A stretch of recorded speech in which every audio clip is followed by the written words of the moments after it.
This program is rated PG. It contains themes and scenes which may not be suitable for very young audiences. Parental guidance is advised.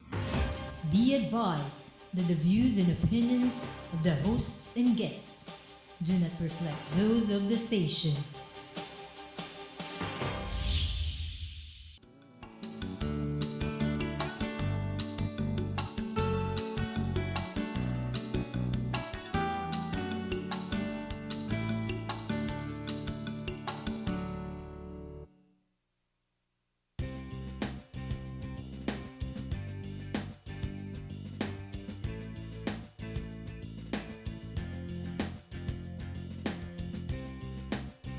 I'm Romeo Ballesteros. I'm Marites Nonato, 38 years old. I have a son, one son. I am Lina Barra. I am 50 years old. Okay, my name is Cecil Sarda, 36 years old. I'm Maricel Oluwan. Ako po si Agnes Oxon Buwigo. Ako si Silvia Evangelista, age 56. I'm Arnie. I'm Chels, mommy ni Nina Sampaio, na diagnosed with an inoperable brain tumor with hydrocephalus nung siya ay 3 months old. Nagkaroon siya ng myocardial infarction. So nagkaroon ng bara yung puso niya. Yung first daughter ko is an epileptic child. I suffered MS for 10 years. Meron daw po siyang autism spectrum disorder. Tapos meron po siyang mild seizure. Doon na nagsimula. Nag-seizure siya ng 8 months old. Talagang nangitim siya. Nag-manifest yung epilepsy niya noong June 2008 when he was 1 year and 2 months. Tapos 2011, doon ko na naramdaman na nahihirapan na akong lumumi. Nag-undergo na din ng operasyon ang aking anak nung 3 months siya para mag-shunting para hindi lumaki yung kanyang ulo gawa ng hydrocephalus. Mixed type of seizure, myoclonic, minsan nag-grand mal seizure siya. Tapos absent seizure, yun yung daily niya nangyayari sa kanya. Hindi nagle-less than 10 times a day. But it's 22 to 30. Yun, 2013, hindi ko na talaga matiis. Pagkatapos yung mga anak ko nag-decide na pa-operahan ako. Yung very first seizure niya, sobrang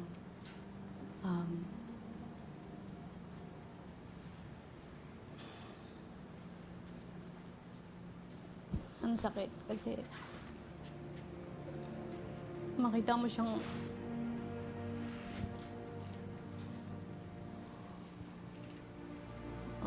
nakataas yung mata, nag-jerk.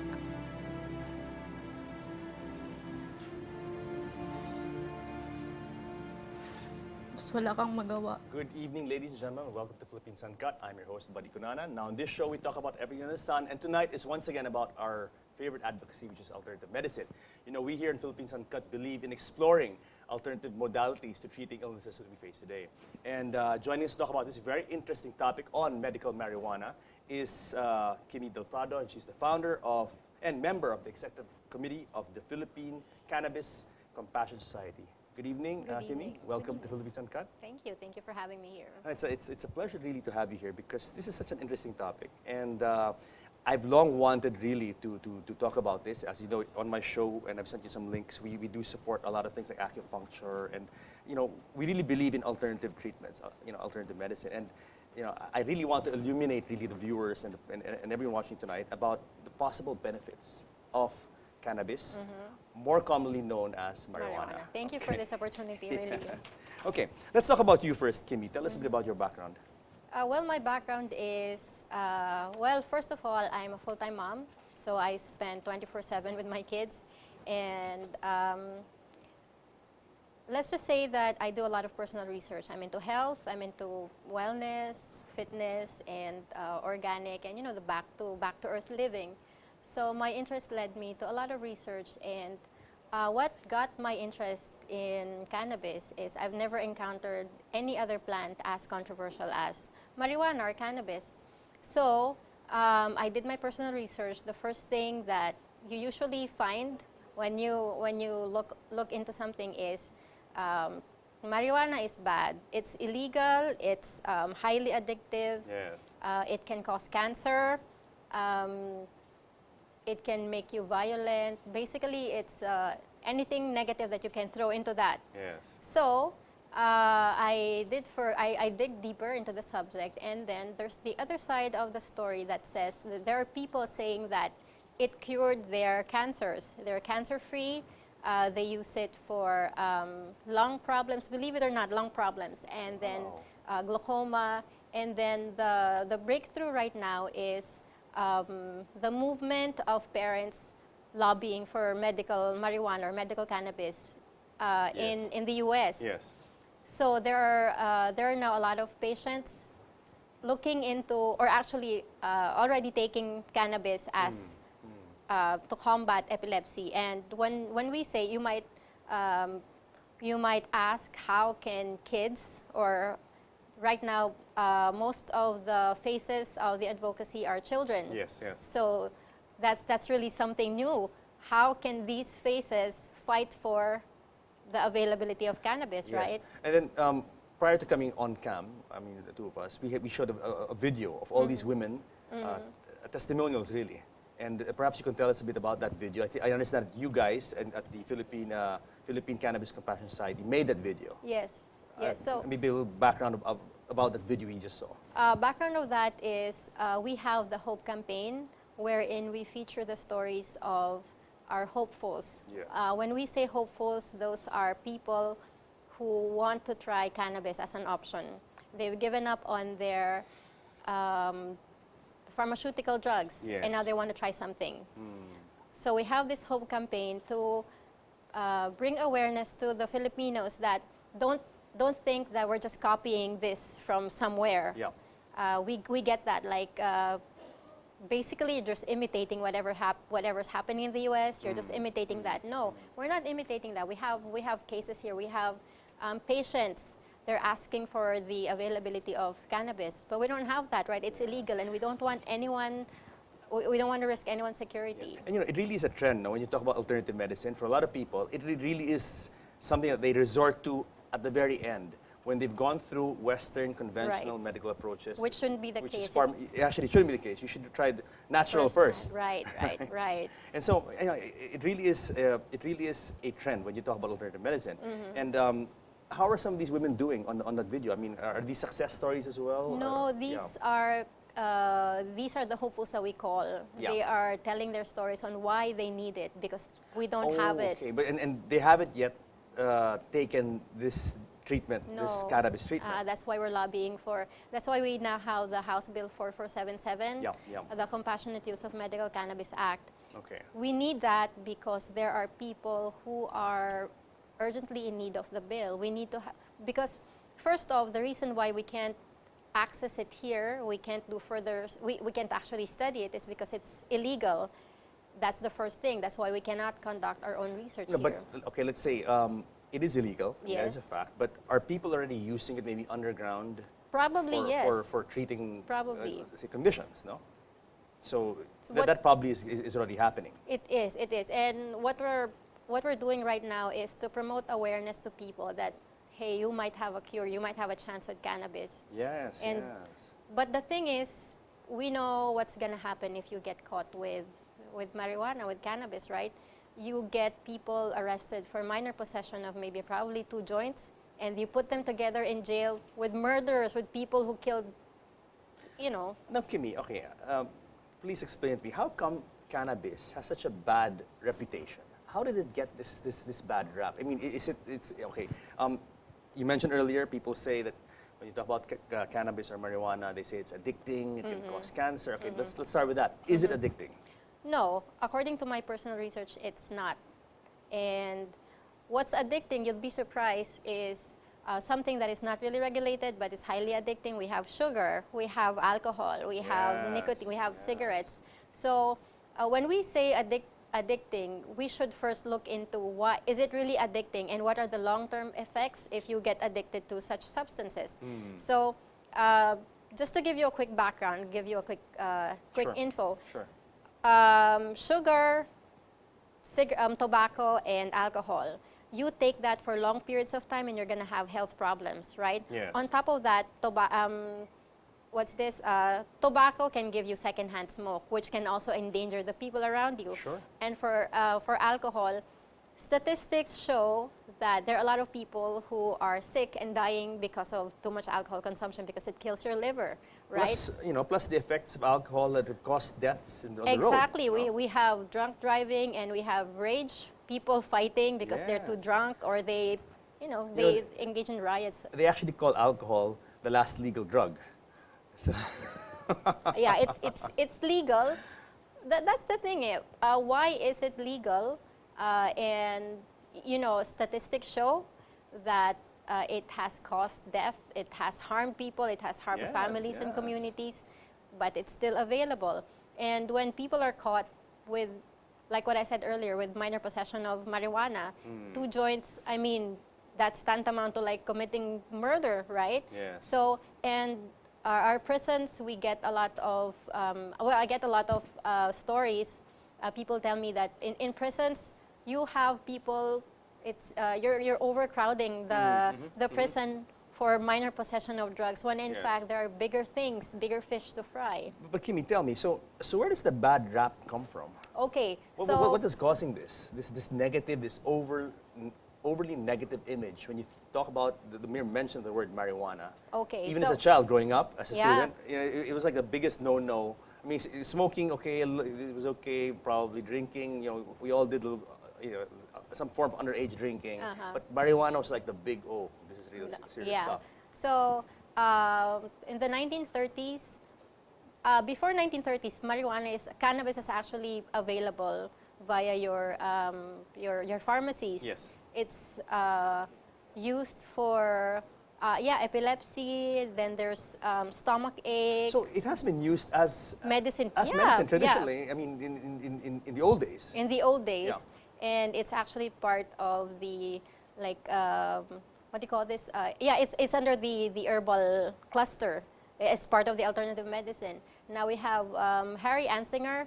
He was in charge of the yellow journalism back then. Okay. So I think that time, not really I think, but during that time, he needed something to, he needed to have an issue to Yes. keep people preoccupied over something.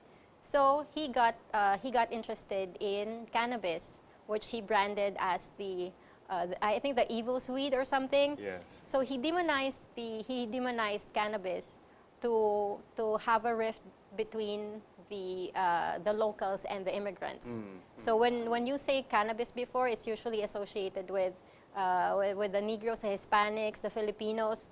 And so that's where the whole demonization, so to speak, of cannabis. Of cannabis, AKA yes. marijuana And began. they said that it causes crime, and basically whatever they can throw in against marijuana, they said that. What are the effects of marijuana? Let's say someone who smokes it. I mean, is it intoxicating? Is it narcotic? Probably what you know and what majority of people Yes, know yes. is it's highly intoxicating. That's the when common perception, sure. Yeah, like in the movie Reefer Madness, you see there a person smoking pot, and then he goes he went on looking from normal to crazy, and he looked at women, something like that. So basically, what Reefer Madness taught people is that marijuana is bad. You stay away from that. Yes, because what the layperson would think when you say marijuana and its effects, they would automatically think that it causes people to act crazy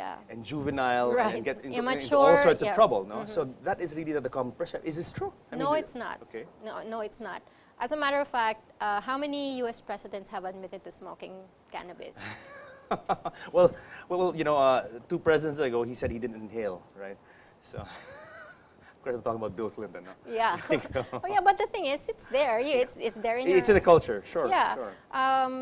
So what I'm trying to say is another thing that was associated to marijuana or cannabis is that it will make you lose interest in life. It's gonna make you lethargic. It's gonna make you a loser, basically. That's it, right? Okay. But we have here people like, let me give a few examples. Steve Jobs admitted to have used marijuana. We have Terence McKenna. Who else do we have? Morgan Freeman is now admitting that he's using marijuana. We have Of course, Snoop Dogg. But then, and pop culture references, we have the likes of Miley Cyrus, we have Rihanna coming out.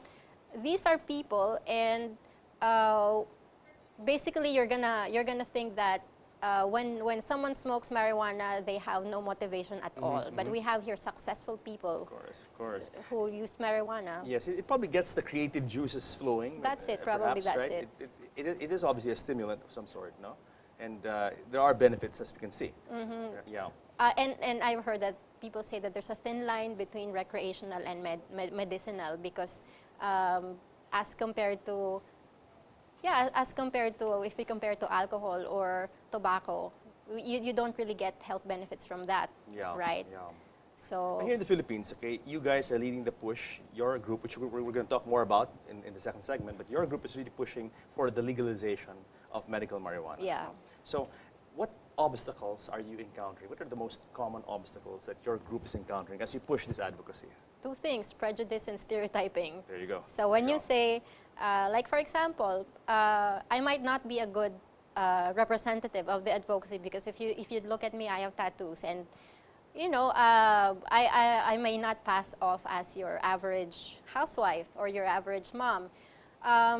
So when we are asked to have like a media appearance, I always ask the parents or the hopefuls, the patients, to be the face of the advocacy because people will realize that this is really serious. Like what I tell other people, that cannabis to some is something that just makes them feel good. Yeah. They're fine with or without it, and they have easy access to it. But then we have here people who don't have any idea at all to get or what's basically what cannabis is. What they only know is that it's their hope. It could be their hope, and why deprive them of hope, right? And we're seeing cases of children suffering from epilepsy, and they take like combo drugs in the morning, in the afternoon, and in the evening just to regulate their seizures. If you look at the indications of their medications, the side effects, you know, looking at the side effects, and you're having your 1-year-old child take this. Believe it or not, some kids take Valiums. Wow. You know, to stop the seizure. So what we're saying is there are natural remedies, no? There are non-chemical, exactly. non-pharmaceutical. If we give those pharmaceutical combos to those children, why not add another one to experiment You know with? these drugs. If you see if you read the little paper that comes in the box and you buy them, you see the possible side effects. It's scary. I know, I know. It is scary stuff. One anti-seizure medication has a side effect of seizure. Yes, yes. So. No, but you know, Kimmy, clearly, I mean, your group really has its work cut out for it because what you're going up against is a societal mindset. Yeah. So it really needs a paradigm shift, and that's really difficult because it's as we talked about, it's been so ingrained in our culture, in our thinking that marijuana is this evil thing, that bad thing, and that we should do away with it, and our kids should, you know, it's something that every parent dreads to hear. If you're like we are like the parents warn them about. You warn them about. I mean, this is like the big bad thing, no? So you know, so what are you guys doing quickly before we end to try to get past this mindset? I mean, what concrete steps are you taking to change the way people think, aside from letting the faces of the afflicted speak in your behalf? Well, right now we have it's still related to that. We have the Hope campaign wherein we feature the hopefuls and their cases, so people will understand, and probably they know people who might be losing hope as well, who need to know that we can all together fight for this. We can all lobby to have access to medical marijuana. And aside from that, of course, we have the information campaign, we have the awareness campaign. On social media, I'm sure Social you guys media. are strong social media.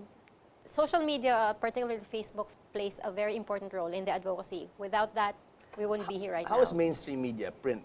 Are they very supportive of this? Actually, are they giving you guys space? Yes. When the advocacy started around December of 2013, it was the same time the CNN documentary Weed came out.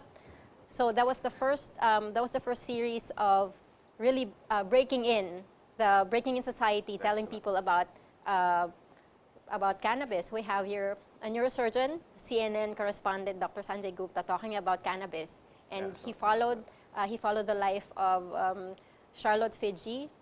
She's a very popular among the people in the advocacy. So anyway, during that time, I met, when I founded the group, we're actually known as the Philippine Moms for Marijuana before. We are tied to an international organization, but then their laws does not apply here. Yeah. And I wanted to accommodate more people because when you say Moms for Marijuana, It's kind of limited to mothers. So, at least so we have now Philippine Cannabis Compassion Society. Very nice. Kimmi, we have to pause for a break, but when we come back, we'll talk more about this advocacy. And of course, we're going to be joined by your colleague, Romeo Ballesteros, to talk about his own experience with medical marijuana. So guys, don't go away because more of Philippines Uncut and medical marijuana when we return. Yeah.